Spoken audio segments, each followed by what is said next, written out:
you aim to achieve a revenue of about 1,300 to 1,500 crores over the next 5 years. What's the strategy in place for this?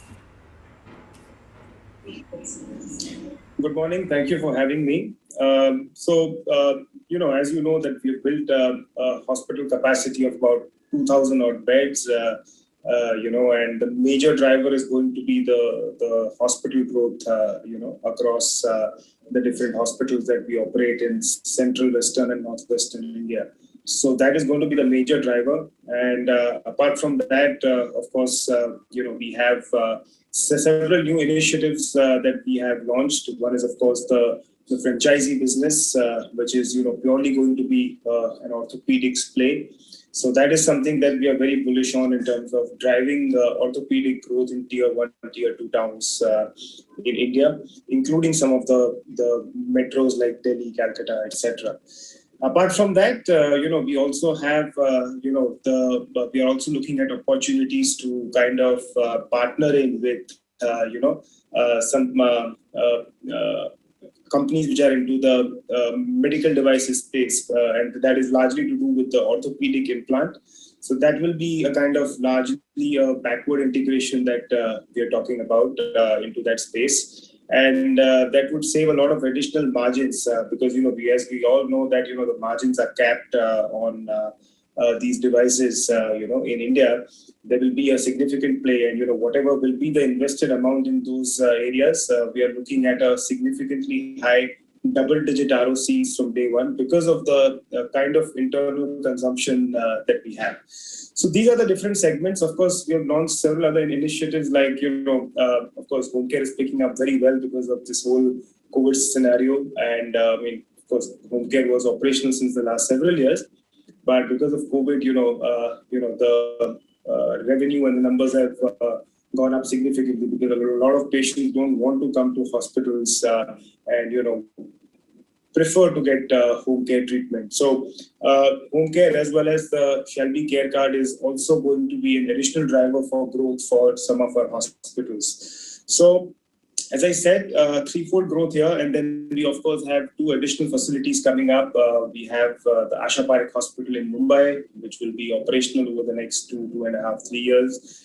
So that's again a 175-bed hospital in Mumbai, in Santa Cruz, that's coming up. And the other one is coming up in Nashik. So that's another 150 beds that will be operational in a year and a half from now.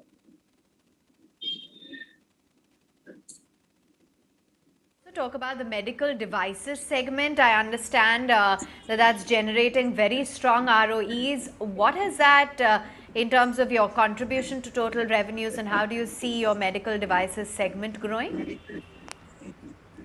So we are at a very early stage as we talk right now. So we are in the process of finding a partner. So at the moment, it is not contributing anything to the top line. Going forward, it may contribute significantly, but it's too early to say because, we are yet to finalize a partner or, in terms of working with somebody. So I think as, we will see as there's something concrete to share with you, will surely come up.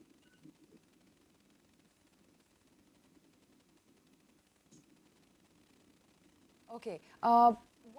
Understand what's your take on most hospital companies actually going asset light, and if that's a model that Shalby would look at eventually? Yeah, that's a good question. In fact, even the hospital in Mumbai, so, I think that piece of land is about 1 acre. And if we go and, try and buy that piece of land at market prices, we are talking of anywhere upwards of 250 to 300 crores. And then, on top of that, if you're looking at making the building and putting in the equipment, we're talking of an additional about 150 odd crores. So the total investment in that hospital, if it was bought at the market price, would be about 450 crores, translating into about 3 crores a bed. But having said that, we are working there with a trust, and we are going to work on a purely revenue sharing basis. So, the capex per bed from 3 crores a bed for us is going to come down to about 1 crore a bed. So, which is why, it makes some of these projects viable for us going forward. Having said that, even across the 11 hospitals that we run about 3 hospitals which are on an operational and management model. So going forward, we do believe that the asset-light model is the way to go to basically get much faster ROCEs and ROEs.